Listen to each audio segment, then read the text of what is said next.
Good morning. তো আমি আবার চলে এসেছি সরাসরি রান্নাঘরে। বাইরে বাগানে একটু গেছিলাম, কিন্তু বাগানের ভিডিও আমার তোলা হয়নি। আজকে বাড়িতে একটু গেস্ট আসবে।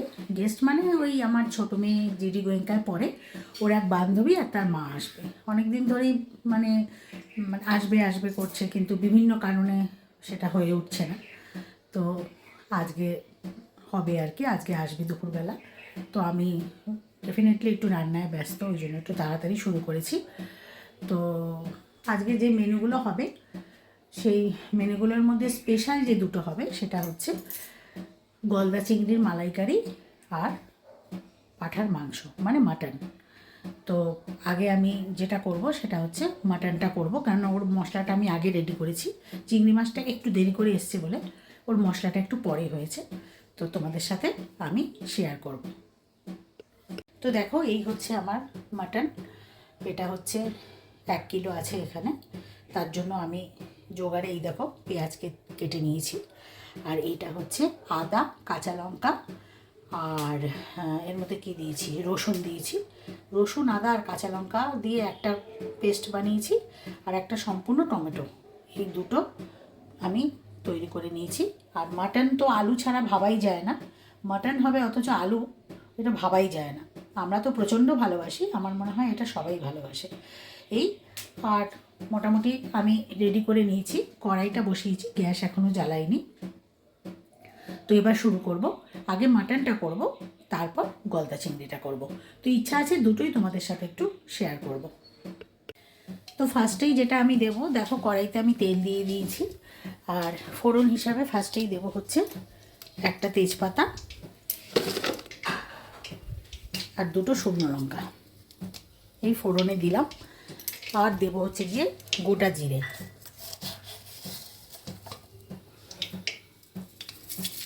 আমি পেঁয়াজ রসুন ছাড়া মাটন দেখবে ব্লগে দেখিয়েছি, তোমরা হয়তো দেখেছো। তো যেহেতু আজকে গেস্ট আসবে, সবার টেস্ট সবার রুচি তো সমান না।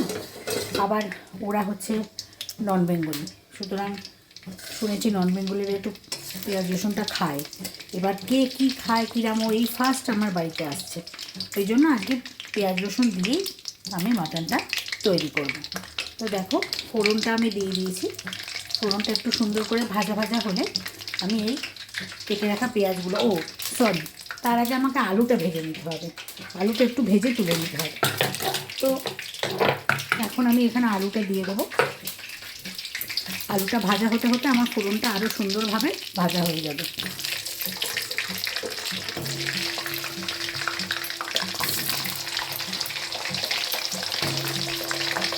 আমার তো মাটনের পিস না হলেও চলে, 1 পিস আলু আর ঝোল হলেই আমার যথেষ্ট।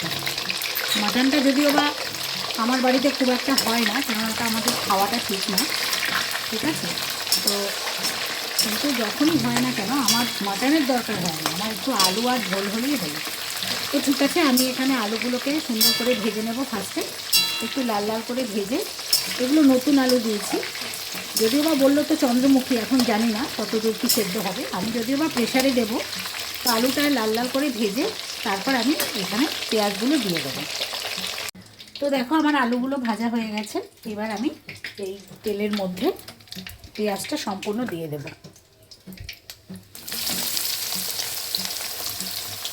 অনেকে মাংসের সাথে পেঁয়াজটা মেখেও করে, আমিও ওরম করতাম। তবে একটা সময় আমি পেঁয়াজটা আলাদা করে একটুখানি ভেজেও নিই। তো আমি পেঁয়াজটা এখন ভেজে নিচ্ছি। পেঁয়াজটা সুন্দর করে ভাজা হয়ে গেলে মশলাগুলো আগে দেব, তারপর আমি মাটনটা এর মধ্যে দেবো। পেঁয়াজটা ভাজতে ভাজতে আমি নুন দিয়ে দেবো, তোমাদের আগেও বলেছি, কেননা তাতে পেঁয়াজটা একটু তাড়াতাড়ি ভাজা হয়ে যায় বা মজে যায়। তো আমার পেঁয়াজটা দেখো ভাজা ভাজা হয়ে গেছে। এখন আমি এই মশলাগুলো দিয়ে দেবো। ফার্স্টেই দেবো হচ্ছে এই পেস্টটা, আদা রসুন আর কাঁচা লঙ্কা পেস্ট, আর তারপরে দেবো হচ্ছে টমেটো পেস্ট। তো সবই আমি দিয়ে দিলাম, দেখে নিলে। এবার আমি এটাকে সুন্দর করে কষাবো। নুন তো আমি দিয়েই দিয়েছি আগে। এবার হলুদ দেবো, ধনে জিরের গুঁড়ো দেবো এক এক করে।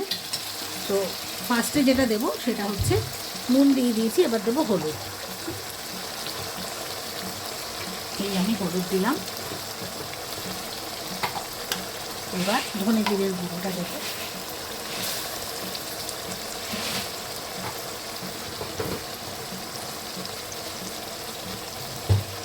এই আমি ধনে জিরের গুঁড়োটা দিলাম। এবার একটু লঙ্কার গুঁড়ো দেবো।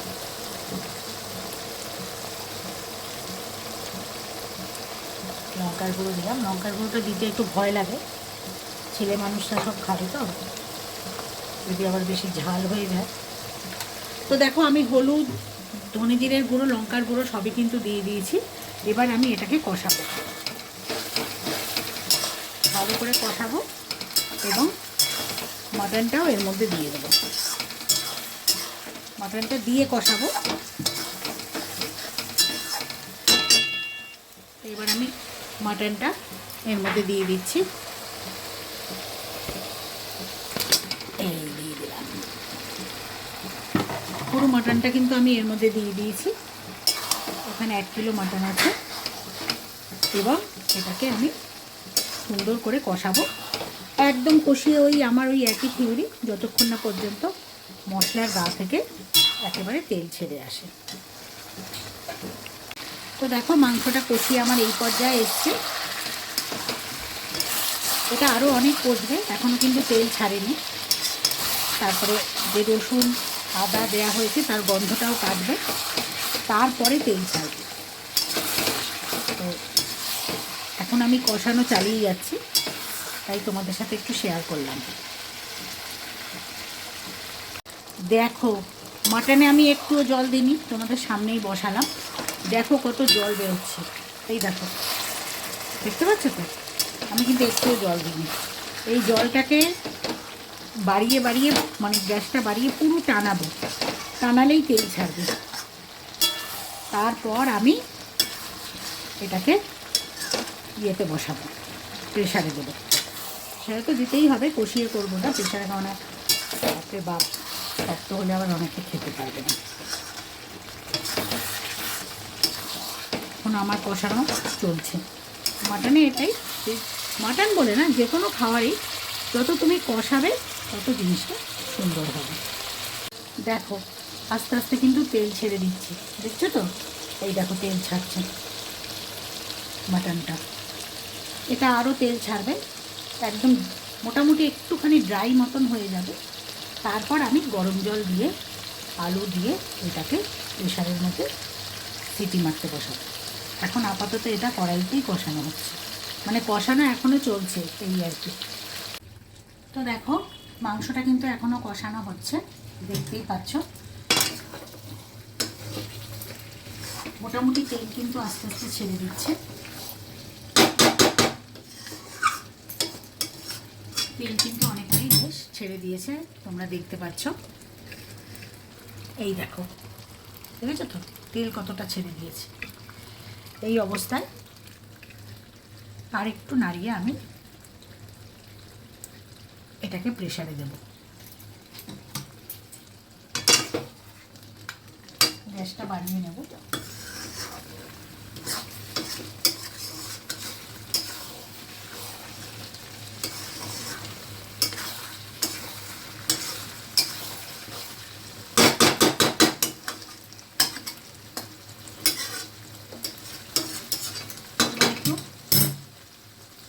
মোটামুটি দেখো তেল ছেড়ে দিয়েছে। যত কষাবে তত এর টেস্ট দ্বিগুণ হবে।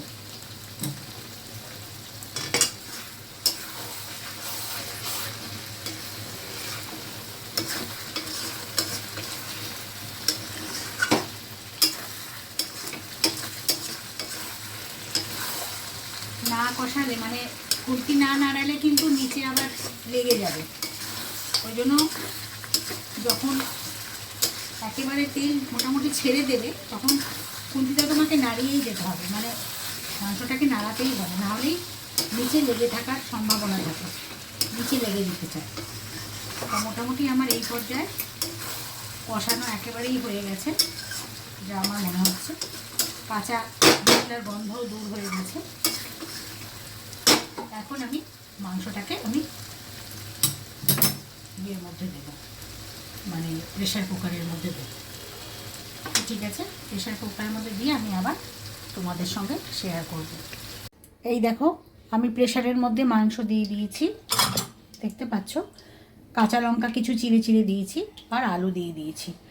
আর এবার এই কড়াইটাতেই, যেটায় মাংস হচ্ছিল, এই কড়াইটাতেই আমি গরম জল করছি এই কারণেই, যতটুকু মশলা কড়াইতে লেগে থাকবে গরম জলের সঙ্গে সেটা আবার মাংসের মধ্যেই চলে যাবে। ওই জন্য অন্য পাত্রে না করে এই পাত্রেই আমি গরম জলটা করছি।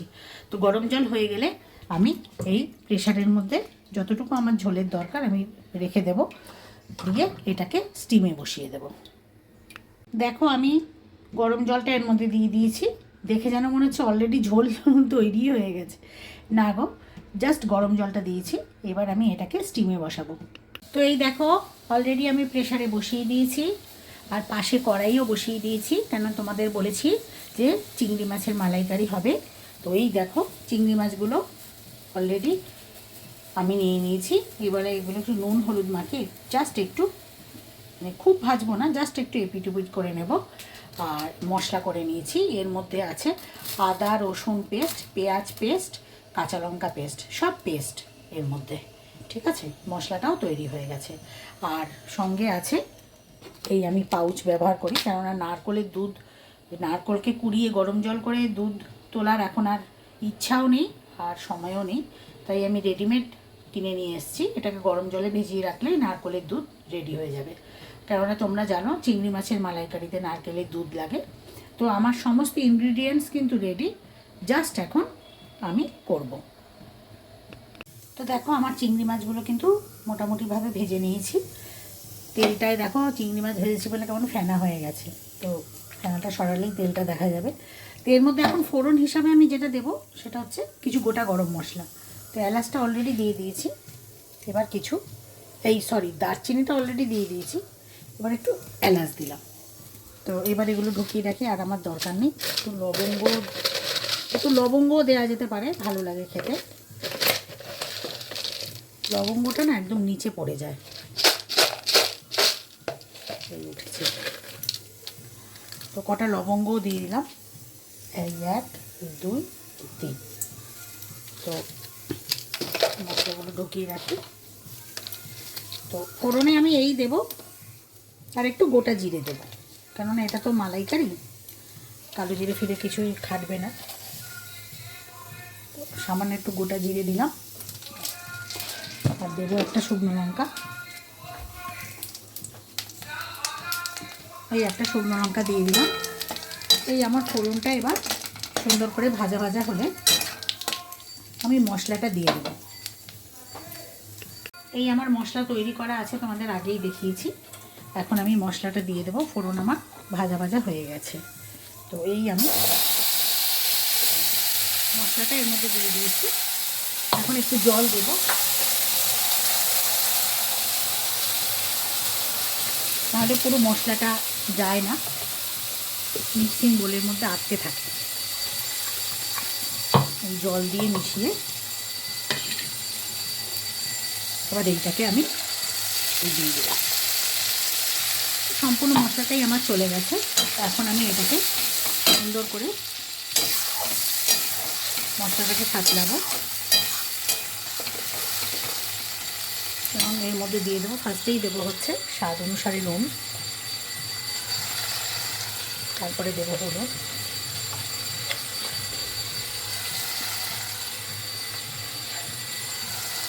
তারপরে জিরের গুঁড়ো,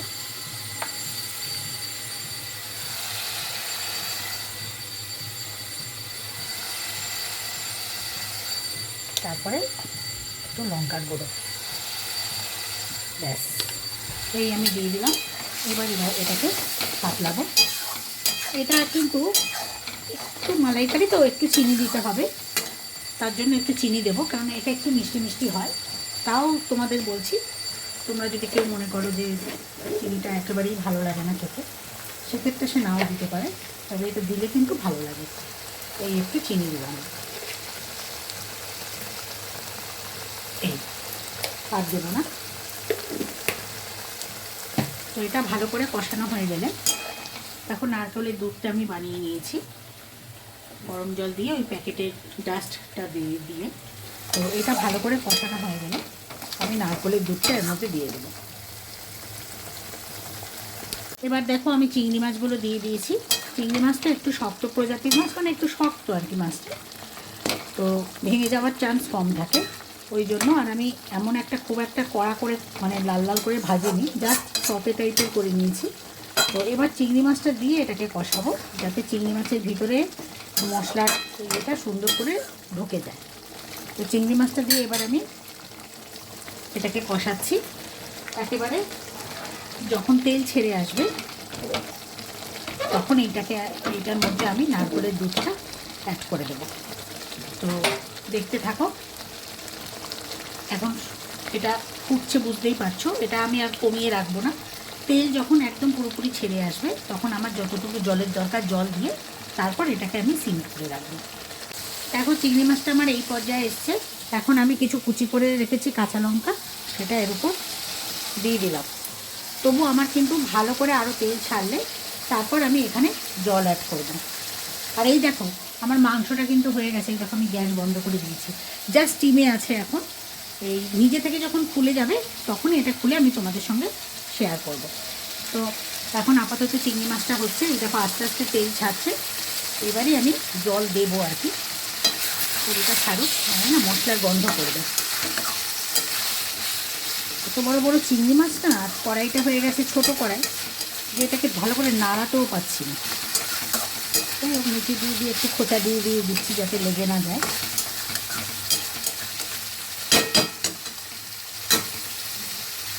আমার না জানো তো এই চিংড়িগুলো খেতে একদম ভাল লাগে না। আমার ভাল লাগে ছোটো ছোটো বাগদা চিংড়ি। বাগদার যে চিংড়িগুলো হয় ওগুলো আমার বেশি টেস্ট লাগে। তো এইবারে তো বাগদাটাই খুঁজতে বলেছিলাম, বাগদাটা পাইনি, গলদাটা পেয়েছে। যাই হোক, সবাই তো আর আমার মতন না, কেউ হয়তো এগুলোও ভালোবাসে। তো এই দেখো আমার মশলাটা টেনে নিয়েছে, মানে তেলটা ছেড়ে দিয়েছে। এই অবস্থায় আমি গ্যাসটাকে একটু সিম করে দিলাম আর এখানে জল দিয়ে দেবো।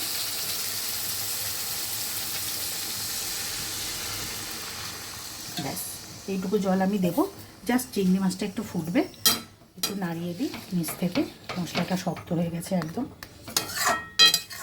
আর সব মশলা তো আমি দিয়েই দিয়েছি, তোমাদের সামনে সব আমি দেখিয়েছি কী কী মশলা দিয়েছি, তোমরা দেখতেই পেয়েছো। তো এই হয়ে গেল আমার মোটামুটি চিংড়ি মাছের মালাইকারি। যেটা ভুলে গেছি, এক্ষুনি মনে পড়লো, নাহলে একদমই ভুলে যেতাম, সেটা হচ্ছে নারকেলের দুধটা। তো নারকেলের দুধটা আমি দিয়ে দিলাম। এবার এটাকে সিম করে আমি বসিয়ে রাখবো। নারকেলের দুধটা চিংড়ি মাছের মালাইকারির টেস্টটাকে অনেকটা বাড়িয়ে দেয়। অনেকে আবার নামানোর পরে বা একটু আগে ফ্রেশ ক্রিম দেয়, আমার বাড়িতেই নেই ওটা, আর আমি আর এইটুকুর জন্য আনিনি। তো যাই হোক, এটা এবার ফুটবে। একটু ফুটলে এটাকে আবার সিম করে ঢাকনা দিয়ে বসিয়ে রাখবো। তো ঠিক আছে, নামাবার আগে অবশ্যই তোমাদের দেখাবো।